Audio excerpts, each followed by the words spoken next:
From Worldwide Technology, this is the AI Proving Ground podcast. As organizations mature their AI posture, it's introducing behaviors that can drift, agents that act on behalf of other agents, and decisions that don't fail loudly when something goes wrong. In other words, small compromises can quietly cascade into lost accuracy, wasted compute, and broken trust.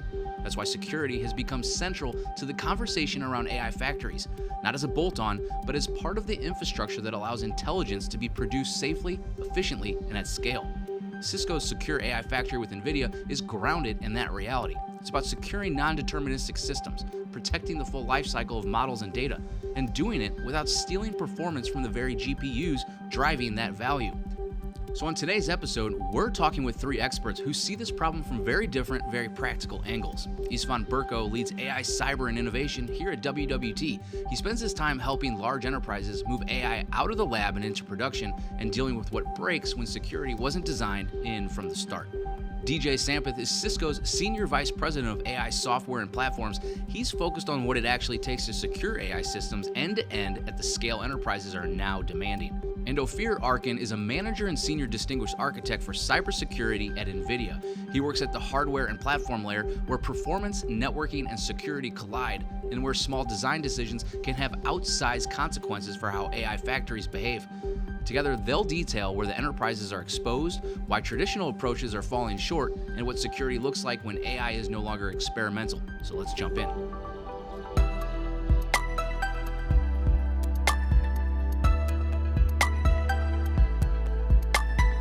To the three of you, thank you so much for joining here today. DJ, we have you out in Silicon Valley, Istvan in Dallas, Texas, and Ofir all the way out in Israel, at least compared to WWT HQ here in St. Louis, Missouri. To the three of you, thank you for joining today. How are you?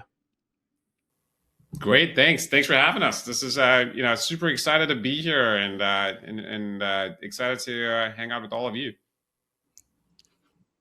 Yeah, looking forward to it. Awesome. I do want to level set a little bit here. So Cisco's most recent AI readiness index had, I'm going to read this stat, 29% of companies believe they're adequately equipped to defend against AI threats. And maybe even more alarmingly, 33% have a formal change management plan for guiding responsible adoption. So clearly there's a lot of room for growth in this securing AI area. DJ, I want to start with you. Cisco recently also rolled out a new framework to identify and mitigate security threats and risks as it relates to AI. That is giving leaders, an idea of what they're missing from a security landscape. So, can you dive in a little bit about where we think organizations and IT AI leaders are getting wrong as it relates to securing these AI systems? I think the most important thing to sort of understand when you sort of think about these AI systems is that you're introducing non-determinism into the stack when you're introducing AI models, right? If you've used ChatGPT, you all know this, right? When you ask the same question multiple times, each time you don't get the exact same response. You get slightly different responses based on, what time of day you're asking that question. And the reason for that is, you're fundamentally introducing, models into a typical stack, which used to look like, you had your data, you had your infrastructure, your data, your application, your users using it. But now what you've done is you've introduced models into that mix, and your agents and applications are using these models to be able to, take certain types of actions, behave, differently. And so it becomes really important to sort of understand that you're looking at a stack that's fundamentally different right now, right? And so the very first thing you need to do is to make sure that you have the right taxonomy to be able to talk about the types of threats that you're seeing, the types of risks that you're introducing into your stack. And that's really where we've doubled down, and we've done some amazing amount of work. And what you just talked about, the framework that we launched, is it's basically offering you a fundamentally different approach, right? It represents one of our first holistic attempts to classify, to integrate, and to operationalize the full range of AI risks, all the way from adversarial threats to content safety failures, to model and supply chain compromise and agentic behaviors, and more importantly, the ecosystem risks and organizational governance that you need to put in place to be able to, think about this in a completely holistic, basis. And by the way, we did this in a completely vendor agnostic way that makes it, for folks like, on the call, like you all, like WWT and NVIDIA, I think this is really an exciting opportunity to be able to say, hey, this is the framework that you can align on to be able to get every single practitioner to start to speak about this, in a more unified way so that it's not completely fragmented. And that's the risk, right? It's a new thing. It's fragmented. Everybody's trying to find the right terminology. You got to bring this all together so that people can start thinking about this more in a holistic fashion. Yeah, Ofir, build on top of what DJ said there, bringing it all together. Why is that such an important aspect to all this as it relates to securing these systems, which are constantly on the change? I think that, relating to what DJ said, not a lot of people understand that, AI workloads on specialized data centers, right? We call them AI factories. It's not the same as your regular data center. And AI factory is really a purpose-built accelerated computing infrastructure that is designed to actually create value from data. And it does so by managing the entire AI lifecycle, whether this is from ingesting the data to training, to fine-tuning, and to high-volume AI inferencing. And the primary product that we are discussing here is intelligence, and that intelligence is actually measured by token throughput. And that's the goal, right? To generate as much as intelligence as possible, which drives our decisions, or the AI decisions actually, automations, and of course, other AI solutions. Now, AI Factory, the focus is, when on the operational side, is throughput and efficiency. And the goal, as I said, is to maximize the production of intelligence. And that's why it's so much different. It is purpose-built, it's built for something else, and the idea is to maximize on its value. And that's why it's also so much different than the regular data center that we all know very well. Would also add that it's much more complicated. It's much more complicated to understand. And when you add, 6 months ago or 8 months ago, we would talk about RAG, right? Single agent talking to different data sources. Take 6 months, and we're talking about agentic AI, which is, n dimensions of a problem that we had a single dimension. So you take that and you multiply that, and you add that we don't understand how eventually those decisions are being done by the AI models. And adding to what DJ said, right, it creates confusion. It creates misunderstanding. And we need to align people to really understand where the attack vectors comes from so they can defend themselves the right way.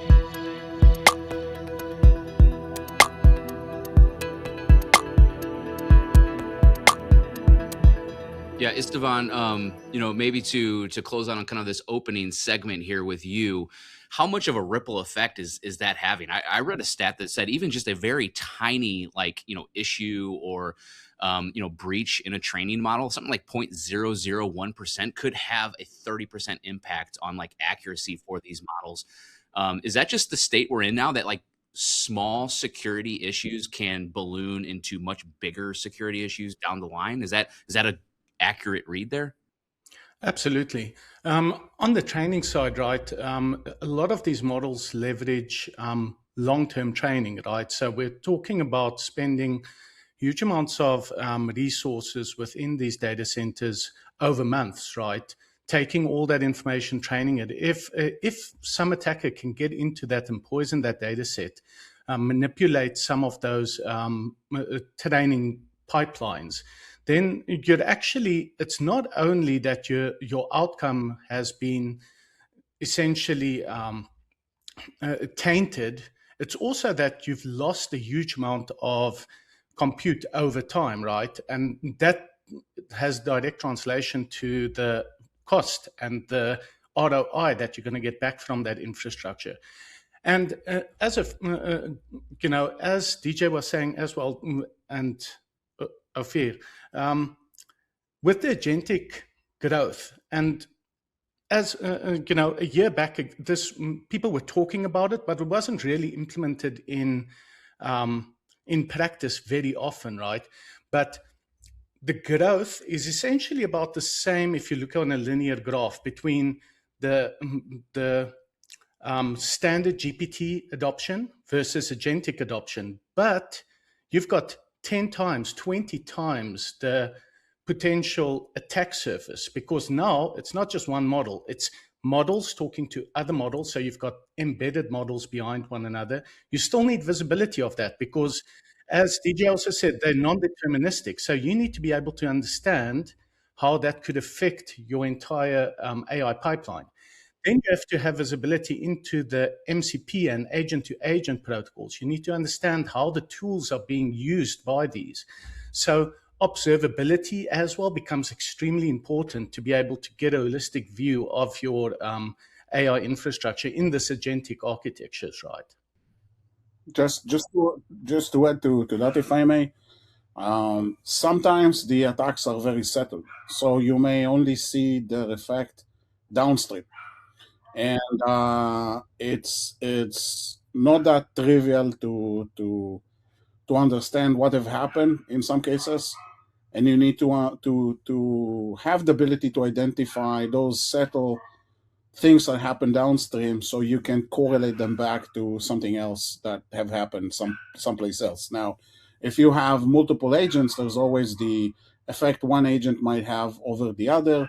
There's, of course, the identity of who is actually requesting that agent to operate on its behalf, and it's more complicated than a lot of people think. Yeah, and again, Ofir, on this is like you and I have actually had some conversations in a completely different world. I think you're probably at Forcepoint when we were chatting about data security. The thing is, the world sort of like finds itself in like a very similar spot over again, right? I think the identity now becomes important again. The data that these agents are accessing becomes really important again. And again, when we start to reimagine, there's security problems of what we used to worry about from a web perspective. All of that stuff is completely turned upside down right now because you now have brand new models of like reimagining how these things are going to get used. So I think we're in really interesting times. And I guess previously the commodity used to be what can you it used to be PII and PCI. But interestingly enough, right now the biggest and most precious commodity is compute. Is people trying to leverage the GPUs that you have available to be able to do interesting things and attacks and whatnot. And so it's fascinating how when you think about the things that people go after right now, it's they want to be able to use a prompt injection attack to subvert your GPUs to be able to do different things for them. And we're seeing this. At Cisco, we have this massive threat research team of like about 500 plus Talos researchers that are looking at all the new kinds of attacks that are starting to emerge as well. And AI is being used to attack AI. So it's starting to get really, really interesting when you start to think about what is the realm of possibility that we're about to enter into. I would go back even to the more basic problem, which is the classification of data, right? I mean, in an enterprise, a regular enterprise, and I've done data protection for many years. Data goes like this, right? It goes everywhere. It's like water. If people think that they can protect data, then think again. It's really, really hard, and the real problem is the problem of classification. Now, if you haven't done those things yet, you are in a world of hurt, because if you don't have the baseline of who can access what, then how are you expecting your AI infrastructure, your agentic AI infrastructure, your agents to behave where you do not have the right controls of who can access that data? Now it's actually much more complicated because the identity here is composed of two different identities, right? The identity of the agent and what the agent can do or allowed to do, and the identity of who is requesting the agent to operate on its behalf, which is either a machine or a user. And that is the new identity that we need to take into account, which is also means that we need to adjust the systems that we have today to that as well. And I would say that the sins of the past are coming to haunt us, because the data protection problem is something that it's not been solved. Okay, I've been doing cybersecurity or information security for more than 25 years, and it's always had been there. So now with AI and the fact that we need to access that data in order to, have those AI agents make conclusions on our behalf, it's much more, its problem is much more compound by those issues that we still have. Yeah, and we've seen that, right? Within enterprises, when they started with turning on agentic search agents for enterprise search, right? And being able to optimize information retrieval, there was a lot of those cases where, individuals could ask questions that was generally prevented due to security by obscurity, right? So nobody knew that file existed somewhere on a finance server or somewhere on the HR server. But now, because we have that broad vertical integration of the data with our agents, that data becomes available and at the touch of a button. So tying it back to actual categorization and also certain level of guardrails that we can instantiate around those language models is extremely important, right? And it's, again, those identities isn't even either or. In certain cases, you may want to combine the two to be able to say a finance agent with this person requesting shouldn't have access to this. But for instance, a HR agent with this person requesting should have access to it. And that complicates the whole domain, right? See, I think one of the core things is when you start to think about security first AI, it isn't about more tools. It's actually all about a platform approach. What you're thinking about when you start to think about this platform approach is that you start to reimagine your application, your agent, your infrastructure into a combined AI system, right? And so when you think about this as an AI system, you start to think about this as, hey, how do I reimagine the lifecycle of this AI system that includes infrastructure, that includes development, that includes validation, production of like all of these tokens that the AI factories are going out and generating. You got to think about this as a complete holistic unit.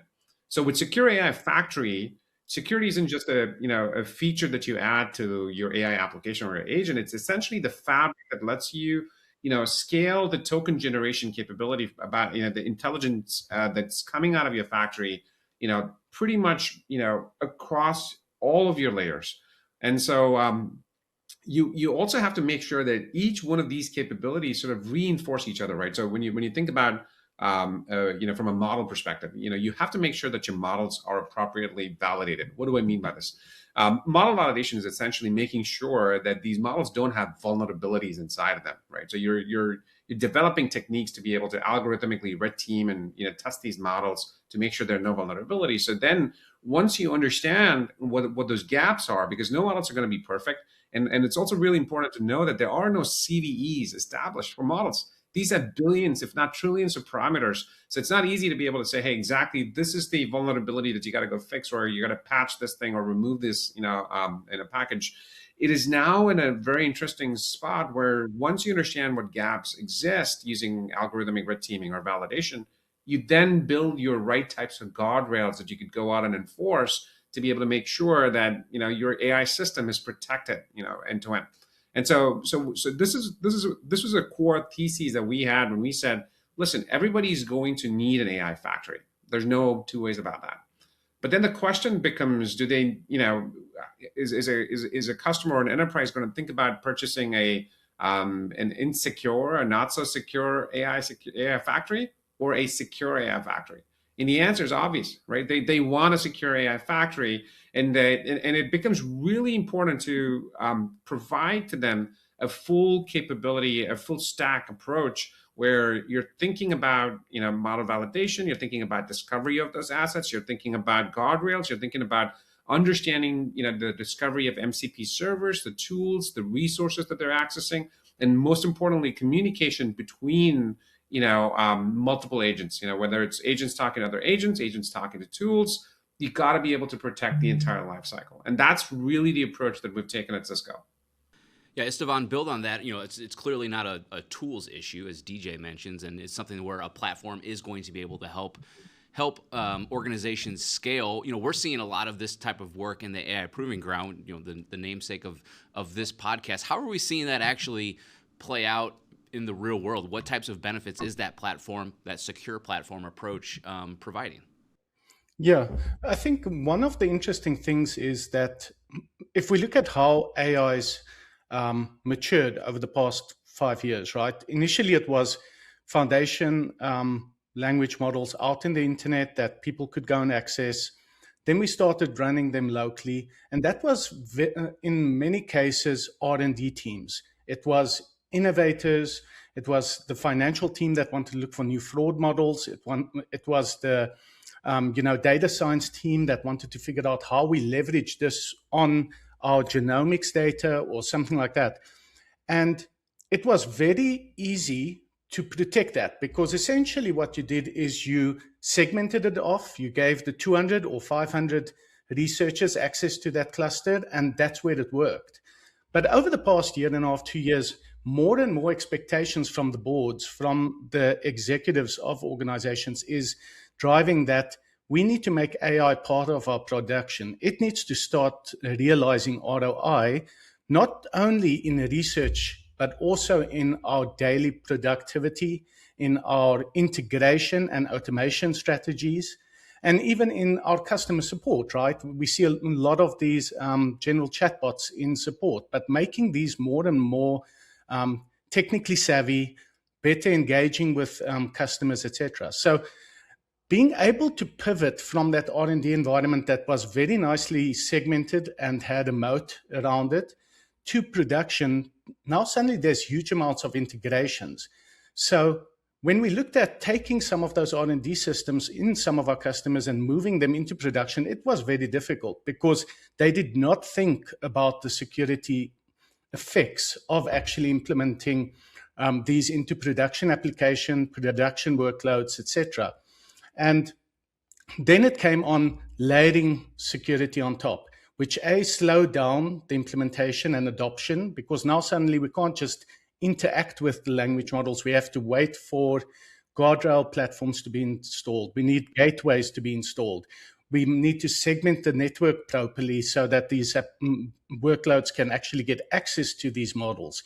And it slowed down. And I think if we look at the MIT report that said 95% of AI deployments isn't really getting the ROI, right? I think that has a direct correlation also to that security baseline that didn't exist in a lot of those R&D environments where data scientists were doing amazing things, but it was segmented off. So I think taking a security approach from the beginning, and at WWT, we leverage a framework called AI Readiness Model for Operational Resilience, ARMOR. And essentially, taking that holistic approach, everything from not only your infrastructure, it needs to be infrastructure, it needs to be your governance, risk, compliance, it needs to be how you classify your data, it needs to be how you manage your models, right? And taking a holistic view of that as you start, it's going to accelerate everything, just like DJ said, right? If you start secure, you can start integration day one. But if you start insecure, you've got a long way to walk once you get to that point where you say, I've got something usable, now let's integrate. And I was just about to say that, one of the really important things about, how WWT has thought about this, which is really unique, and we at Cisco really appreciate this, is, it's a very systematic framework of thinking about how you govern before you build. How do you secure and build a supply chain? How do you protect at runtime? And how do you observe and respond? Sort of the broad framework that deeply aligns with how we think about this from an AI security perspective. And I think what really differentiates WWT's view here is always about lifecycle first, right? It's not about point tools. It's about trying to think about like, hey, security spans governance, validation, enforcement, and operations. It's a whole thing. It's a life cycle. And it has to be, architecture-led. When you think about the emphasis is on validated, repeatable reference designs. When you think about the Secure AI Factory, it's not about a one-off approach, but it's about having a blueprint of how you go about executing this. And the most important piece here is that you have to be, aware of your ecosystem and partner really well, right? It needs to work across different infrastructures. It's got to work across networking, security, and your SOC tooling, and rather than a simple standalone AI control. And I think that, to me, is really, it resonates deeply with us at Cisco about how we think about the world And that's why this partnership starts to make a ton of sense.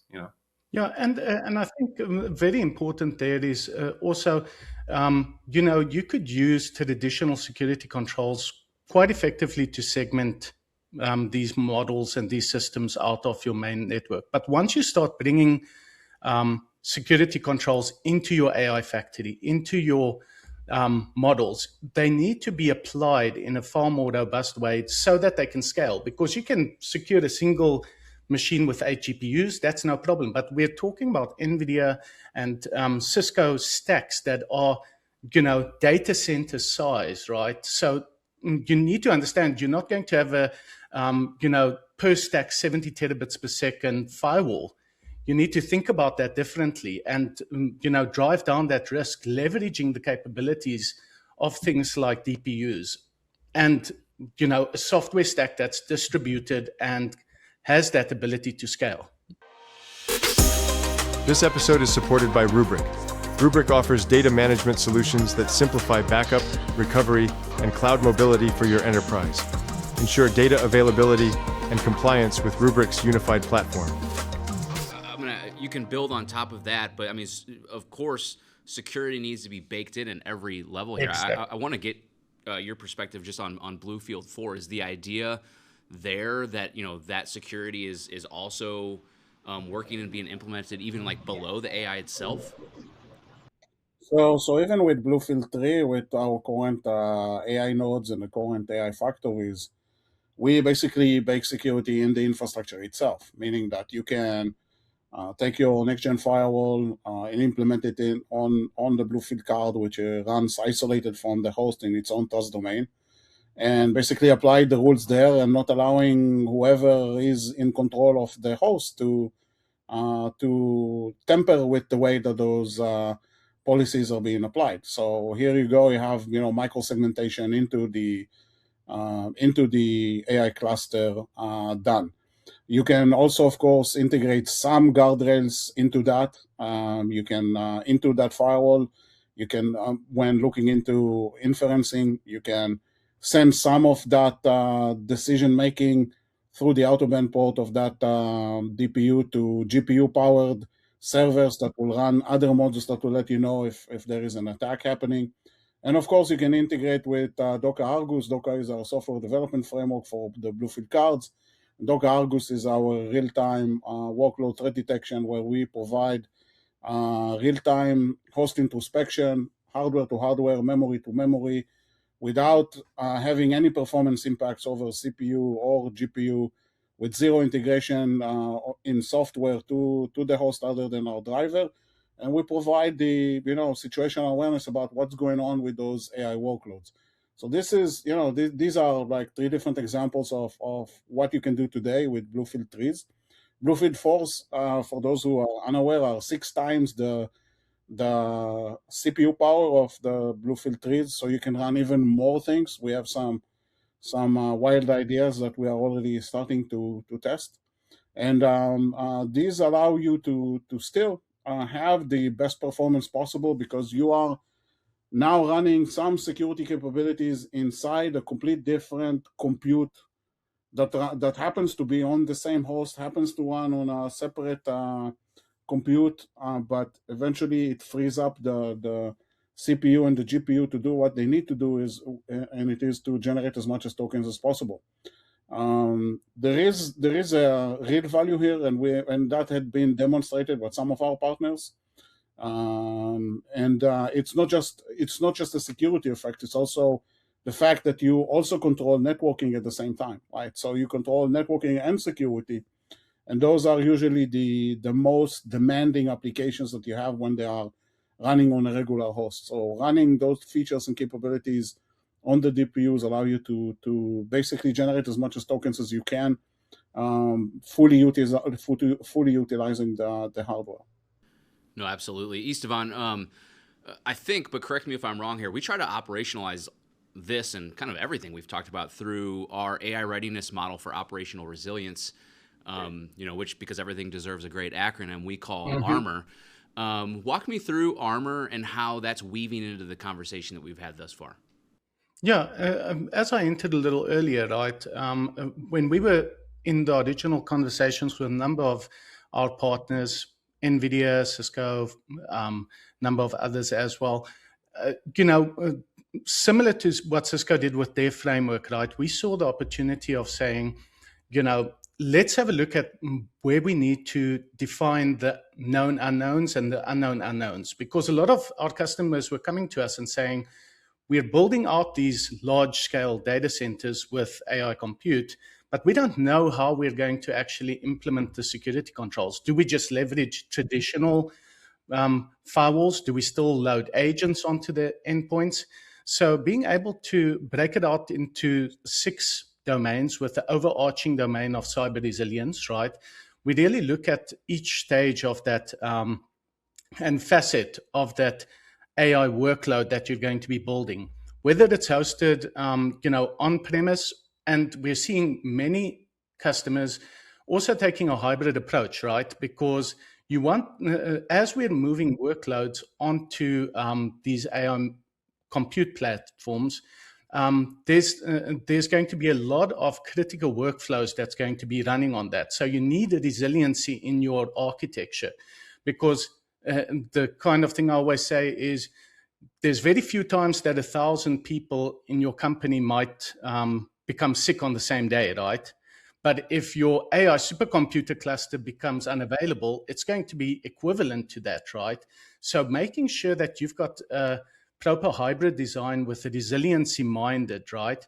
And taking that from the governance risk compliance so that you know where you can run your models, especially in sovereign clouds. We see that a lot of times because at the moment there's over 70 different countries busy building AI governance and regulations. And depending on where you want to run those workloads, you need to be able to be aligned with that sovereign AI, build out. And then in addition to that, as I was saying, it's governance risk compliance. It's the model protection all the way from the training to the inference. It is the data.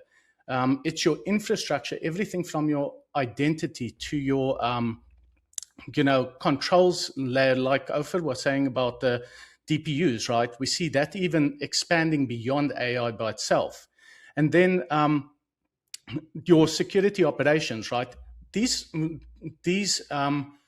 AI compute data centers are going to be generating a lot more telemetry than your normal data centers, because you're not just looking at events.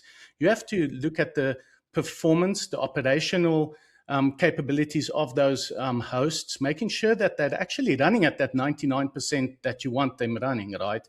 So when performance drops, that could be security incidents affecting it, denial of service attacks, it could be poisoning attacks, all those kind of things that you need to be able to inference. Your secure operations teams need to actually understand. And then last but definitely not least is we see a lot of interaction at the moment when compute clusters like these are being built.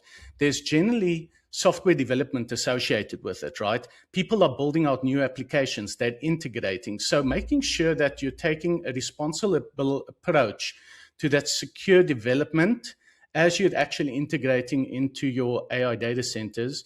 And we see, with the kind of, code generation explosion with the AI-assisted code generation, the similar kind of code defense needs to also become extremely important to apply as you move forward at scale. Yeah, one thing that I want to add is that we didn't mention that, and this is something I've heard from Istvan as well and from others. Customers do not want to install anything on the AI node other than the AI software. And they want to make sure that they utilize their investment as much as they can and to the maximum. And that is definitely something we are hearing. Now, the problem that we are seeing is that if you use the traditional security tools and you just use them on an AI node, that's like oil and water. Because of the side effects those may have, and because of the CPU demands, and because of other things that simply are not a fit, where you need to do throughput and efficiency as your operational, guidelines. And that is also important to say, because there's a reason why we chose to say, we have this special smart card or smart network adapter that is actually a computer, that we rather have some of those functions runs there. It's not just, not looking into what we are also being asked to do, right? So definitely it's part of our vision, but we're definitely getting feedback from the market itself, from the customer, from the end customers, that this is something that they definitely would like to do, because they still need security, but they still would like to maintain the best possible performance they can, because that's how eventually what we term as token economy works. In the AI proving ground, we actually tested some of those things, and exactly like you said, Ofir, the challenge is that it can take anything from 5 till 15 to 20% of that performance out of the loop. And when you're looking at customers that are buying not based on their budgets, based on the power that they have available, performance is extremely important. It's not always a case that they can just spend more money to get more compute. It's also about where they can host that, where they can actually even get power to drive those.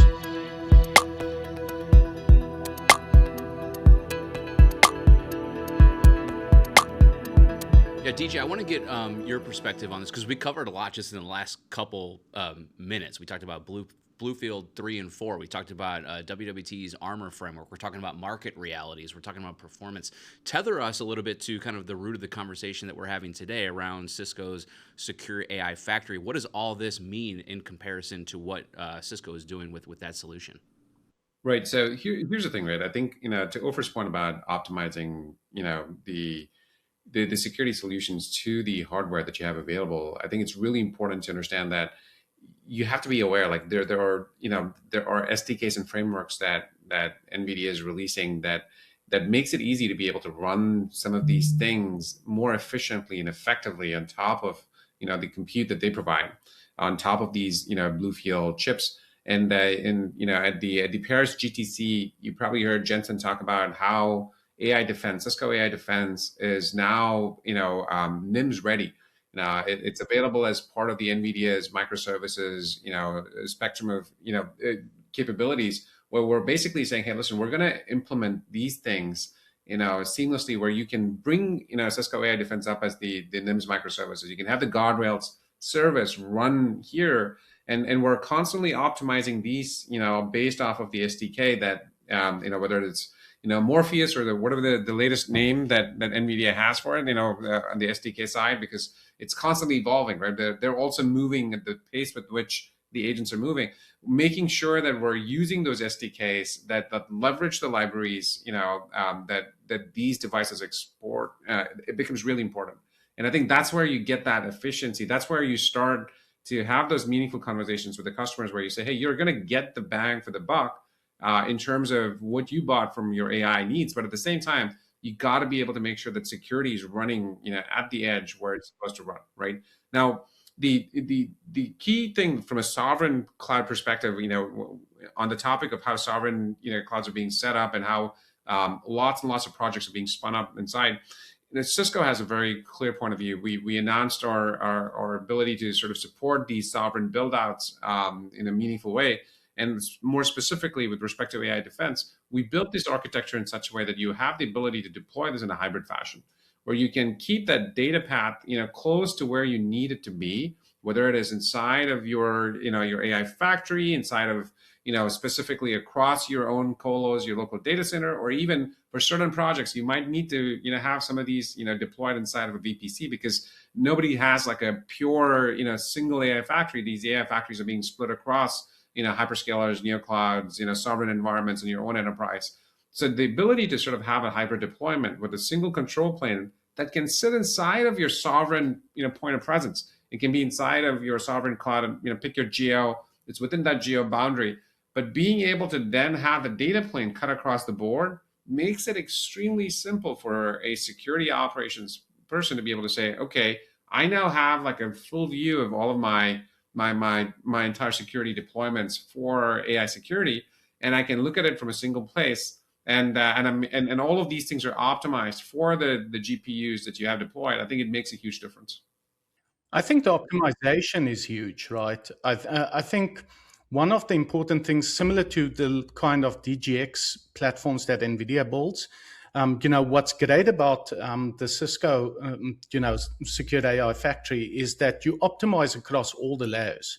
So you're not just, it's secured by default, but you're optimizing the network, the integration points, your OS hardware delivery, even your power management across those things. So I think that's also a key space, right?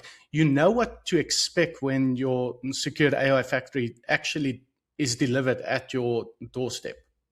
That's right, Istvan. You're spot on. I couldn't agree more. Yeah. I would like to go back a second and just talk about the attack vectors. I mean, we jumped into a lot of things, and the attack vectors, stem from first the regular cyber attacks or the regular stuff that we carry over. So if it's an infrastructure-related attack, right, that might be attacking your containers or that runs AI workloads, okay, AI workloads operates in containers, or attacking your OS, or attacking your APIs, or attacking your MCPs, or attacking your A2As. These are all things that we are familiar with on regular data centers, and we pretty much understand how they operate and what to do. And that's also why we've decided to bake in real-time workload threat detection inside the DPUs, because of the fact that it takes much of the CPU utilization to do so. There is, of course, how you verify that the agents are doing what they are supposed to do, and you have the right observability, as Istvan said, rightfully so in the beginning of this discussion. And that is a very complicated thing when you look at agentic AI. You need to combine that different telemetry from different agents into a complete picture and understand whether something is wrong downstream. And of course, there is the protect the agents themselves from attacks that are, I call them application level. You can call them through the prompt. You see that I'm not saying prompt injection, I'm saying through the prompt, because there's a lot of different things that can happen there. So it's a multi-layered type of risk, right, that you need to approach in multiple different layers as well. So as DJ said, rightfully so as well, we at NVIDIA also provide and bake the ability to hook onto and to defend through our different SDKs, like the NeMo SDK, like using the Nemotron SDK to generate data and static information to build on and to basically train those modules. So there's a lot of moving parts here that eventually come together, and that's only on the securing AI, where we also have the using AI for security type of stuff that is crucial at the same time, right? You're eventually the inferencing models that tell you if you have some sort of a prompt injection attack or a prompt-related attack runs on top of the GPUs, being trained on top of the GPUs. And that's basically what gives us that unique approach to look at it from an end-to-end perspective as well. So all of this needs to come together, and all of this needs to be part of an end-to-end solution. I don't always we are focusing on the entire picture, because those data poisoning attacks, that are usually related to someone getting access to the data. How are they gonna get access to the data? Well, they go through the infrastructure on a regular attack that we all know how to do. How they're gonna try and attack MCPs? Well, through the same things that we have been doing for ages. So some of it is old, and a lot of it is new, and the new is more complicated than the old. And Ofir, one of the most interesting things is that these attacks are now being crafted using just English language, right? It's not, you don't even need to know complex code, to be able to figure these things out. And the interesting other part is that these, you really have to observe these agents' behaviors very closely, right? Observability is such a crucial part of this, because these agents don't fail loudly. They don't show up with a giant error that just says, hey, here's what's happening. They start to drift quietly. And, you have to sort of almost reconstruct the behavior from scattered signals, and not just watch for those metric spikes, because, these agents are distributed and they're stateful, which means, a single outcome is often the result of many agents interacting across services, tools, environments making it really difficult to trace causality from end to end. And then the next part of it is the telemetry is fragmented because each one of these agents are coming at different places. These tools are coming from different places. And then, when you start to think about the intent versus the execution gap, like here's the absolute intent that you have asked the agent to go out and do, but the execution is drifting so far away, the agent might still be working as designed locally, but it's still producing unsafe or unintended outcomes downstream, like you mentioned, right? And so this is where I think what becomes really important is that, you have to understand that these are fundamentally new types of attacks, like you said, and observability becomes incredibly important. And as part of this, as we communicate our secure AI factory story, there's a really important ingredient inside of that. With Splunk, you have the ability to sort of start doing these distributed, ways of being able to track all of these things. We've been doing this for many, many years across lots of surface areas, but you now have like the right types of tools to like track the observability of all of these agents and start to piece together a more holistic story, and then help you put a very strong defensive position. So I just wanted to add that I'm 100% aligned with how you're thinking about this. Yeah, and the interesting thing is the vulnerability space and the red teaming space of these language models are more akin to social engineering than it was to anything like exploit development and stuff in the past. So, we're really trying to approach this from an English language perspective to suggest or nudge the agent to do things that it wasn't expected to do. And then, we've also had the strange change that the trusted and ethical side of of delivering outcomes with these language models have inadvertently dropped onto security's lap as well, because there wasn't a lot of tools out there that was potentially bringing out unethical outcomes, right? So now it's not only securing it, it's also making sure that these things are aligned with your organization, your regulatory ethics, making sure that it's not going off path, even from that perspective, right? Absolutely. I mean, DJ, I love the way you put that, drift quietly. This is, as we move into 2026 and even when we get into 2027 and beyond, these things aren't going to it's going to drastically change how security teams approach securing the organization. We are running up on time here, so I am going to end there. This is a fantastic conversation. To the three of you, thank you so much for taking the time out of your busy schedules to join us here and talking about a very important topic. As I mentioned, things are going to change. Cisco's Secure AI Factory with NVIDIA can certainly play a very important part in keeping up to date and keeping up with those types of trends. So thank you again to the three of you. Hope you all have a good rest of your day. Okay, what this conversation makes clear is that AI security is less about preventing failure and more about managing that drift. These systems don't break all at once, they change slowly. And by the time the outcome looks wrong, the cause is already buried. So the key lesson is simple. Security needs to be designed into the AI factory from the beginning. This episode of the AI Proving Ground podcast was co-produced by Naz Baker, Kara Kuhn, Diane Devery, and Addison Engler. Our audio and video engineer is John Knobloch. My name is Brian Felt. I'll see you next time.